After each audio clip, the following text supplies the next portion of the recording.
It all started when Lisa, my coworker, and secretly someone I had always admired, invited me to help her pick out an outfit for the company's annual gala. At first I laughed it off. Me? Dressing up? I said, thinking she meant a normal suit or at worst, a tie I could fumble with. But she didn't laugh. Instead she leaned in close, her eyes sparkling with mischief and something I couldn't quite name. No, I mean really dressing up, she said softly. Like you'll be stunning. Trust me. I froze.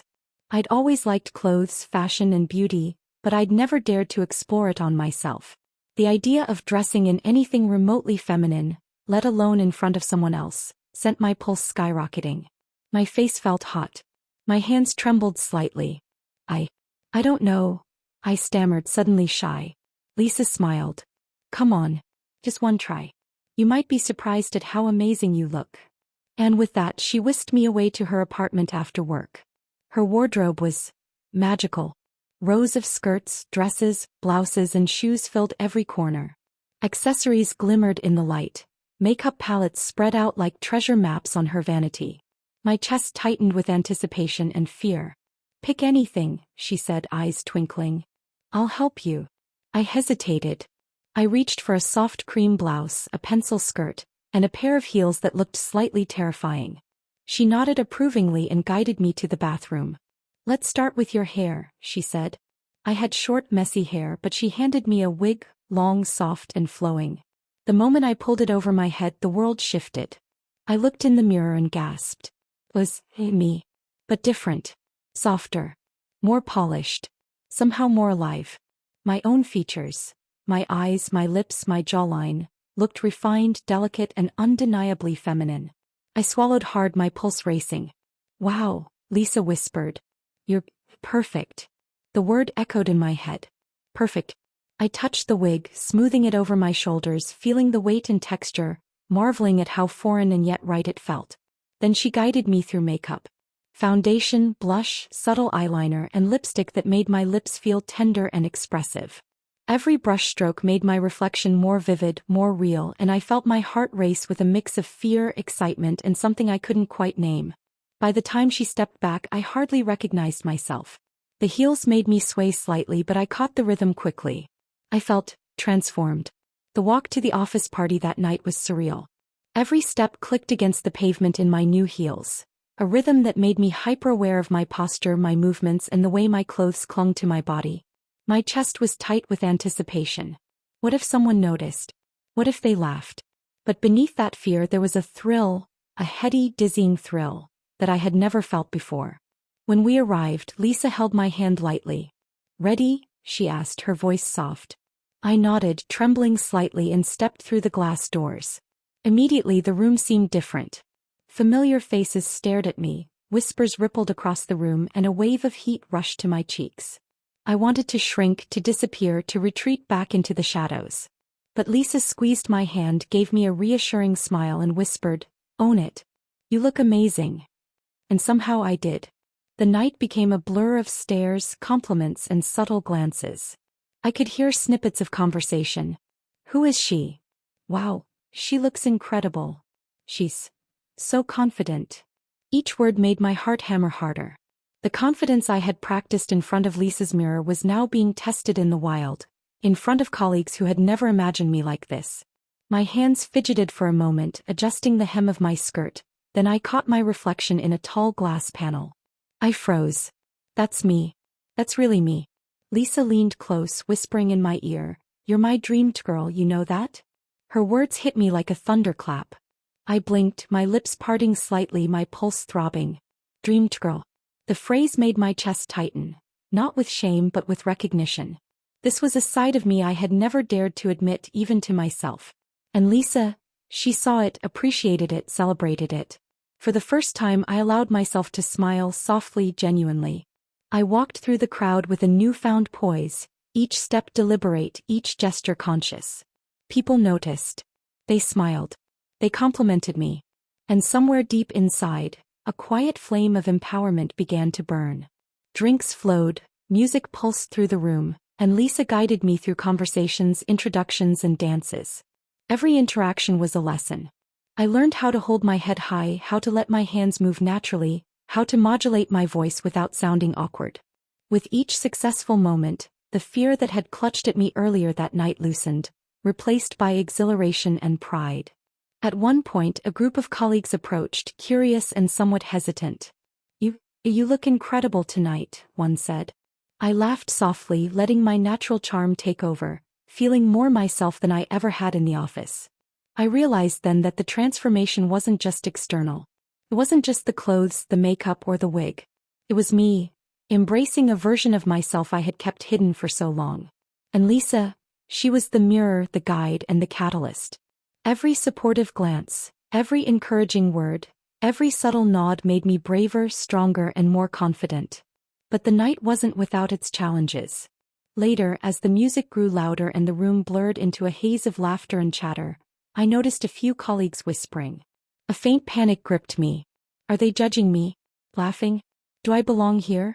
My hands tightened around my clutch and I considered retreating, hiding back into the shadows.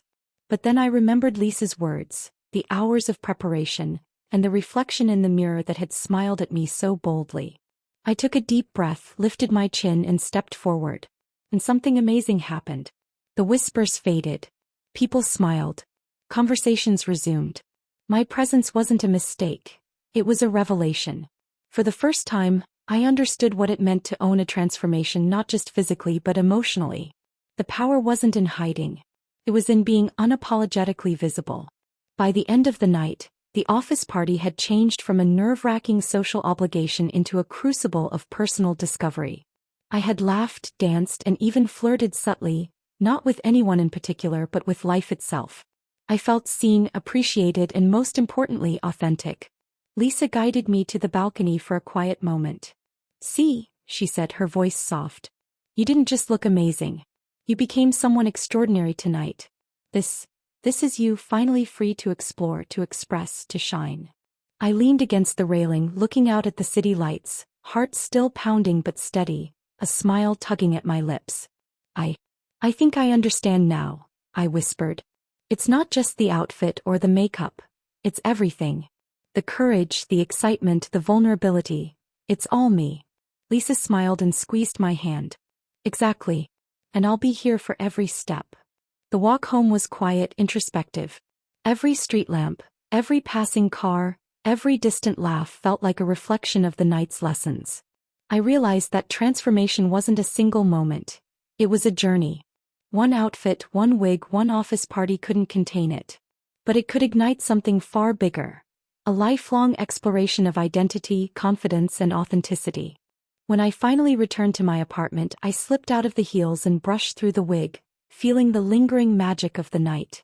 I looked in the mirror, expecting to see just a costume. Instead, I saw me. All of me. Confident, radiant, alive.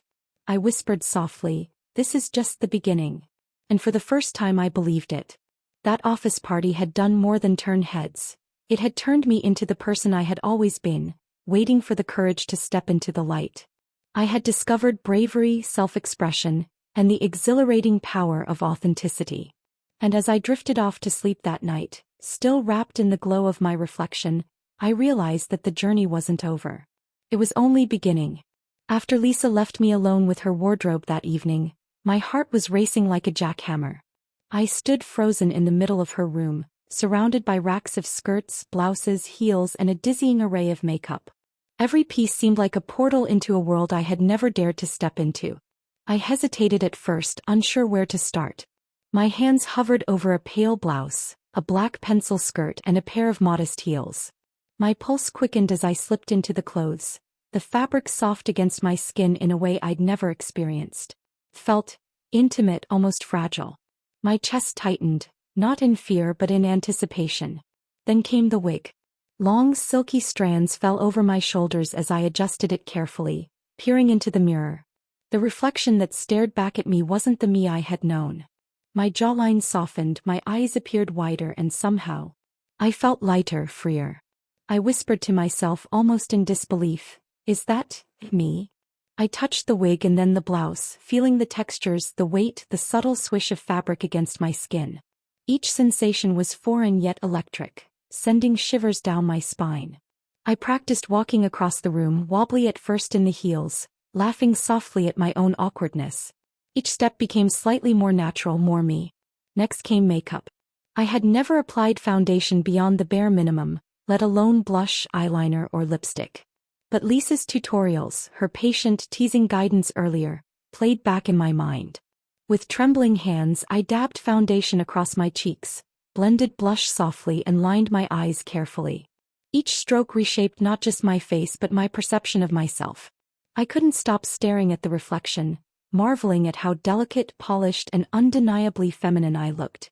The transformation was intoxicating. It wasn't just about looking different, it was about feeling different. My posture changed naturally. I stood taller, swayed more gracefully, and smiled softly at myself.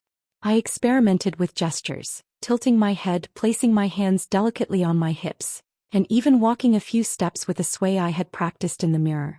It was thrilling, terrifying, and liberating all at once. Despite the excitement, a thread of fear lingered. Every creak of the floorboards, every distant sound from outside the apartment made my pulse spike. What if someone walked in? What if I tripped and fell, exposing myself as a complete amateur? But I didn't stop. I leaned into the nervous energy, letting it sharpen every movement, every glance, every breath. Hours passed like minutes. I experimented with different outfits, combinations of skirts and blouses, varied hairstyles, and even subtle accessories. A bracelet, a necklace, a pair of earrings. Each small choice felt like a step further into a world I had always wanted to explore but never dared. By the time I finally paused, I was breathless. My reflection smiled at me, confident, alive, and radiant. It wasn't just a costume or a temporary persona. It felt like me. A part of me that had been waiting, hidden beneath layers of hesitation, embarrassment, and fear. I realized then that this private exploration was more than preparation for the office party. It was a revelation. Every step, every brushstroke, every careful adjustment of clothing and hair had unlocked something deeper. A sense of self that was both thrilling and terrifying. And yet, despite the fear, I wanted more. I whispered to my reflection, "I'm ready for the party. I can do this." The thought was like a spark, igniting a mixture of nerves and excitement. That night, I went to bed dreaming not of spreadsheets or office gossip, but of swaying heels, polished makeup, and the daring confidence that had begun to awaken inside me. For the first time, I understood that transformation wasn't just external. It was emotional, visceral, and exhilarating. And deep down I knew, the office party would be more than just an event. It would be the stage where this hidden side of me could finally step into the light.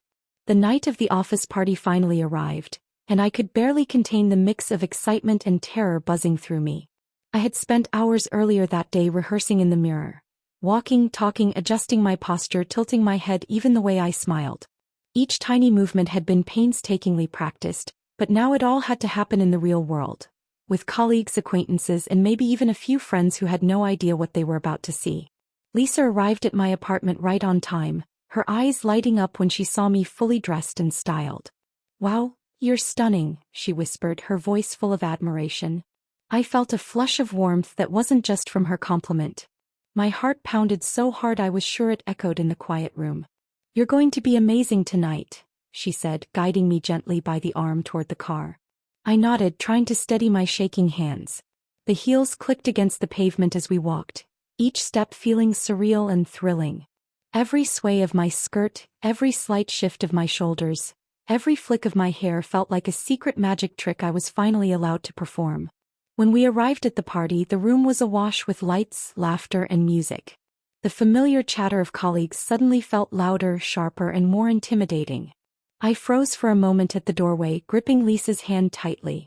The gazes of my coworkers swept across me and I felt my pulse spike. "They're looking at me, what are they thinking?" Lisa leaned close and whispered, "You own this. Just be yourself." Taking a deep breath, I stepped forward. And something incredible happened. Whispers rippled through the room. "Is that him? No way, he looks amazing. She's gorgeous." Every comment, every glance, every subtle smile made my chest swell with nervous excitement. I realized that the fear I had carried for weeks, of judgment, embarrassment, and exposure, was dissolving. The confidence I had practiced in the mirror now had a chance to breathe in the real world. I moved through the crowd carefully at first, offering smiles, polite nods, and small talk. Every step felt like an adventure. People were noticing me, but not in a way that shamed me. They were curious, admiring, intrigued. I laughed quietly when someone complimented my outfit, and my voice, soft, melodic, confident, felt natural for the first time. Lisa stayed close, guiding me through introductions and helping me navigate conversations.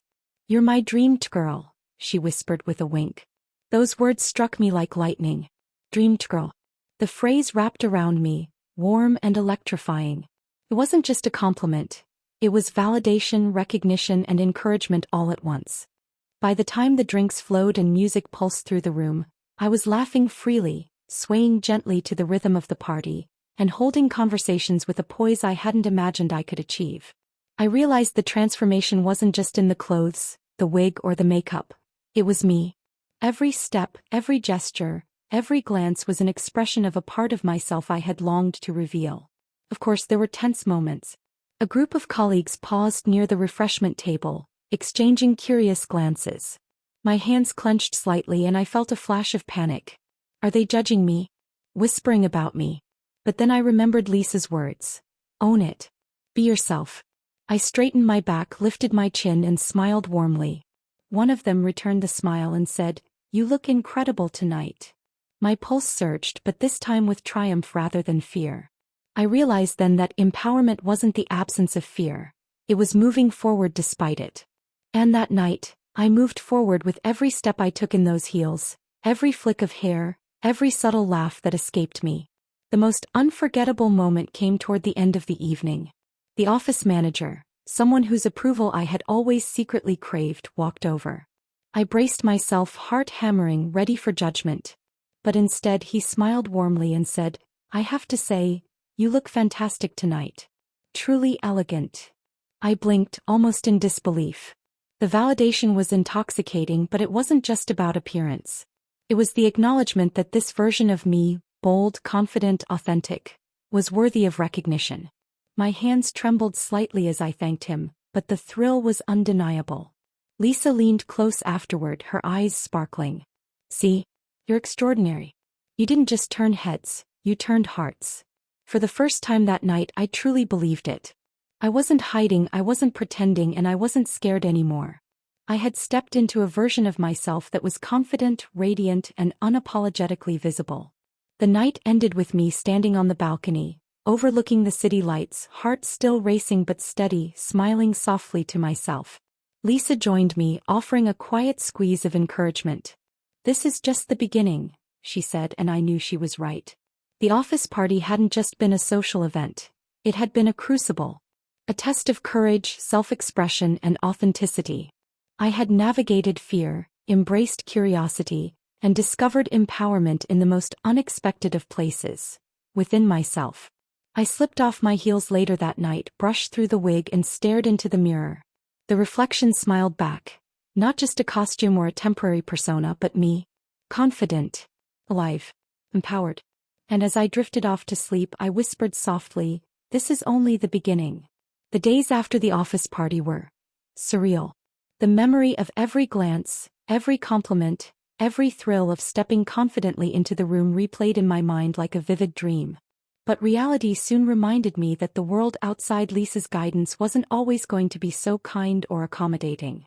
I returned to work on Monday morning, heels carefully swapped for flats, makeup subtle but polished, outfit professional yet feminine. I could feel the eyes on me almost immediately. Whispers circulated near the coffee machine, glances lingered longer than necessary, and I caught a few awkward smiles. My heart raced, that familiar surge of nervous adrenaline mingling with a quiet pride. At first I tried to blend in, move cautiously, speak softly. But every fiber of me, the courage ignited at the party, resisted. I realized that hiding again felt worse than facing judgment. If I had felt alive and radiant for a single night, why would I retreat? Then came the pivotal moment. My manager, Mr. Daniels, called me into his office. Panic surged through me. What if he disapproved? What if I was about to be reprimanded, or worse? My hands trembled slightly as I knocked and stepped inside. "Ah, come in," he said, smiling warmly. "I wanted to say, I noticed you at the party. You looked confident. Impressive, really." Relief washed over me, but I fought to maintain composure. "Thank you, sir," I said, my voice steady, carrying a hint of the self-assurance I had discovered. He leaned back in his chair. "I also wanted to ask, if this is who you want to present as at work and outside, I want you to know that it's respected here. You have a right to be yourself." My chest tightened. Respected. Acknowledged. Accepted. My eyes welled up slightly, and for the first time I felt truly seen. Not just as a reflection in a mirror or a temporary transformation, but as me. Walking back to my desk, the office suddenly seemed different. The whispers I had feared didn't sting as sharply. Even those curious glances felt like recognition rather than judgment. I sat down, straightened my posture, and let a quiet smile play across my lips. The real confrontation came later that week. A group of colleagues, curious and a little nervous, invited me for lunch. They didn't know exactly what to say at first, but I decided to lead with honesty. "I know some of you might be surprised," I said softly, "but this is me. I've always been like this inside, and the office party helped me realize I want to live authentically." Silence followed, brief but heavy. My stomach twisted with anxiety. Then slowly one colleague smiled. "You know, it's really admirable. It takes courage to be yourself." Another nodded. "Yeah, you look great, and more importantly, you seem happy. That's what matters." By the end of lunch, the initial tension had melted. I laughed with them, shared stories, and felt an undeniable sense of belonging. The fear of rejection, which had felt so real, dissipated in the warmth of acceptance. That evening I called Lisa. My voice trembled slightly with emotion as I recounted the day. "You did it," she said, pride and affection clear in her tone. "You embraced yourself even when it was scary. That's real courage." I leaned back in my chair, smiling softly. I never thought it would feel this empowering. It's not just about the clothes or the makeup. It's me. Finally, it's me. Lisa laughed gently. "Exactly. And the world is starting to see that too." The weeks that followed solidified this new chapter of my life. I experimented more boldly with outfits, makeup, and self-expression, no longer confined to private spaces or special events. Each day brought small victories. A compliment in passing, a friendly smile, or the quiet satisfaction of walking confidently down the hallway. Every time I looked in the mirror, I saw a version of myself that radiated authenticity. Not a costume. Not a performance. Just me. Strong, visible, unapologetic. And when I passed that reflection, I whispered softly, almost reverently, "You're amazing. You've come so far." The office party had been the spark, but the real transformation was ongoing. Emotional, personal, and profoundly liberating. I had faced fear, uncertainty, and potential judgment, and I had chosen courage over retreat, authenticity over concealment. By embracing my true self publicly, I discovered something extraordinary. Empowerment isn't a one-time moment. It's the accumulation of countless small acts of bravery. Every outfit, every smile, every interaction where I allowed myself to be visible, added layers of strength and confidence. Lisa remained by my side, guiding, supporting, and celebrating each step. But I realized that ultimately the power had always been inside me. The office party didn't create me, it revealed me. And in that revelation I found freedom.